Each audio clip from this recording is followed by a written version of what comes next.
This is Robin from the Back Pain Secret podcast, and today's question is: what is the main cause of osteoporosis? What is the main cause of osteoporosis? That's what we're going to talk about, you guys and gals. So, first off, people that don't know what osteoporosis is, it's basically you can have it in different areas in your body, but we're talking about now mainly the back. Okay, so your bones are in constant state of renewal. Okay, new bones are made, and old one is broken down when you're young, right? And your body makes new bones faster and breaks down older bones, and your bone mass increases. Well, after the early 20s, okay, this process actually slows down in your body, and most people reach their peak bone mass by age 30. Okay, as people age, bone mass is lost faster than it's created. That's the main reason why you get osteoporosis. Okay, so how likely is it that you are going to develop osteoporosis? Depends partly on how much bone mass you have attained in your youth. Okay, peak bone mass is partly inherited. It's in your DNA, right? Also, depending on what ethnic group you belong to. Okay, and the higher your peak bone mass, the more bone you have. Okay, so in the back, and less the likely you are to develop osteoporosis when you get older. So what are a couple of the risk factors then? Just going to take a drink of tea here. It's early in the morning here in Sweden. It's 5 o'clock. So the risk factors, a number of risk factors can increase the likelihood that you will develop osteoporosis, including like age, race, lifestyle choices, medical conditions, and treatments. Okay, and unchangeable risks are some of the risks for osteoporosis are out of your control, meaning you can't really do anything about them. Okay, first off, your sex. Okay, women are much more likely to develop osteoporosis than men. That's just a fact. Okay, then you also have the age factor. Okay, the older you get, the greater your risk of osteoporosis is. Race. Also, you're at greater risk of osteoporosis if you're white or if you're Asian descent. Okay. Family history. Okay. You can't really do anything about that either. Having a parent or a sibling with osteoporosis puts you at greater risk. Risk because of your mother or your father fractured a hip, right? Then you also have your bone frame size. And what do I mean with a bone frame size? Okay. Men and women have smaller bone frames tend to have high risk because they might have less bone mass to draw from their age. Okay. Then we come to something called hormone levels. And hormone levels, osteoporosis is more common in people who have too much or too little of a certain hormone in their body. Examples include, for example, sex hormones. Okay, lower sex hormone levels tend to weaken the bone. Okay, the fall in estrogen levels in women or at menopause is one of the stronger risk factors for developing osteoporosis. Okay, most people know this, that the estrogen level. Treatment for prostate cancer that reduces testosterone levels in men, and treatment for breast cancer, for example, okay, that reduces estrogen levels in women are likely to accelerate loss of bone mass. Then you have thyroidea problems. Okay, too much thyroidea can cause loss of bone mass. This can occur if the thyroidea is overactive, okay, or if you take too much thyroidea hormone medication to treat your treatment for that. Okay, then you have also other glands.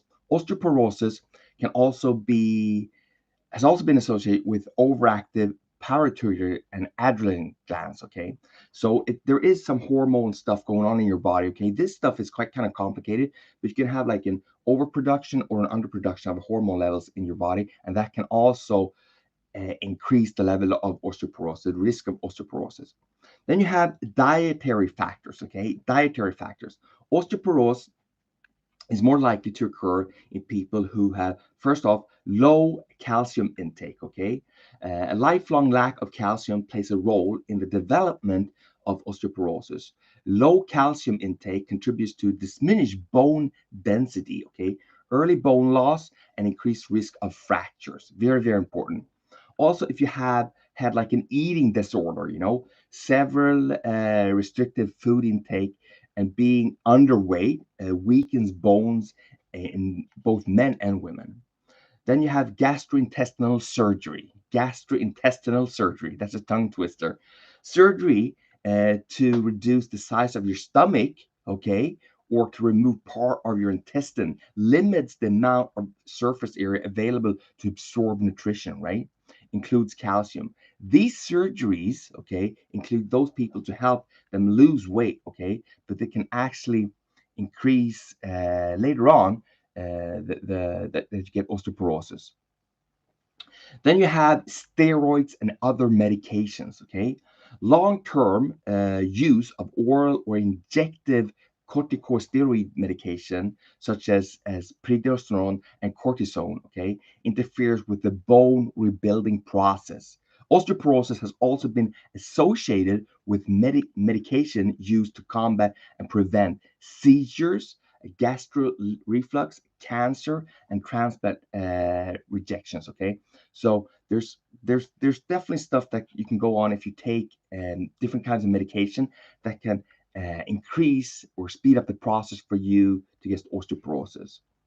Then you have medical conditions, okay, that can also, the risk of osteoporosis is higher in people who have certain medical problems, including inflammation, bowel disease, okay, cellular disease, kidney or liver disease, if you have cancer, multiple myeloma, rheumatoid arthritis, okay. All of these things, different sicknesses or diagnosis can increase, speed up the process for you attending osteoporosis. Then you also have lifestyle choices, guys and gals, and this is something, some bad habits can increase your risk of osteoporosis, including these like a sedentary lifestyle, okay?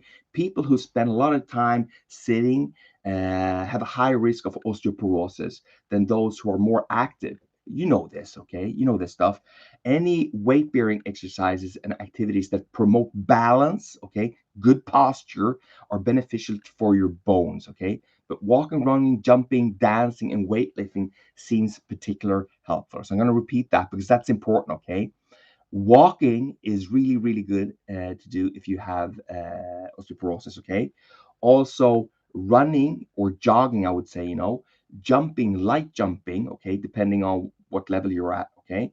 Dancing, it's social, you're out there, you're meeting people, you're exercising. Dancing is really, really good. Also, weightlifting, and I would recommend you to do weightlifting in the gym with machines first, not do any like hardcore no pain, no gain stuff like that, or CrossFit or anything like that. Light weight training with machines, uh, absolutely wonderful if you have osteoporosis. So, what kind of complications can you have if you have osteoporosis? Okay. Well, first off, bone fractures, particularly in the spine or hip. So a lot of times we're talking about um, osteoporosis. You can have it in your arms, you can have it all in your body, but it's very, very common that you have it in your spine and your hip. And these are more serious complications for osteoporosis. Like a hip fracture often can be caused by a fall and can result in a disability or even increased risk of death, okay, within the first year of the injury. That's horrible, right? So, and in some cases, spinal fractures in your back, right? It can occur even if you haven't really fallen at all. The bone that makes up the spine, the vertebrae, okay, can weaken to the point that it collapses, which can result in back pain, lost height, and a hunched forward position, more or less like this, right? So now, very, very, very, very negative episode. It seems really, really, but there is help. Okay, what can you do to prevent this then? Okay, first off, good nutrition and regular exercise. Like always, most conditions in your body will absolutely feel better, or you will increase the chances to feel better if you have good nutrition and regular exercise. They are essential to keep the bones healthy through your life. Okay, like I said, calcium, and men and women between the age of 18 to 50 need about 1,000 milligrams of calcium a day.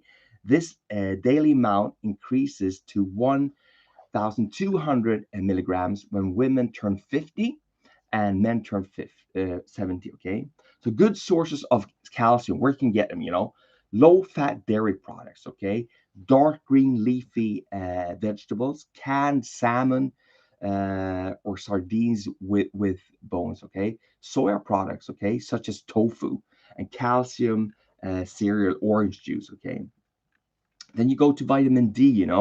Vitamin D improves the body's ability to absorb calcium and improve bone health in other ways. Okay, people can get some of their vitamin D from sunlight. Okay, but if you live in a dark country like I do in Sweden, but you need to take some pills for that. Okay, and exercise. We've talked about this. This. You need to do some lighter exercises to sum it all up. Okay, if you have osteoporosis, you definitely need to first off make sure that you go to the doctor and maybe get some pills for calcium pills. You need to change your diet a bit. You need to exercise on a regular level, and then also you might think about like to make to reduce the risk of you falling. So if you're into skiing downhill and stuff like that, you might want to rethink that for a while, before you build up your body and feel safe.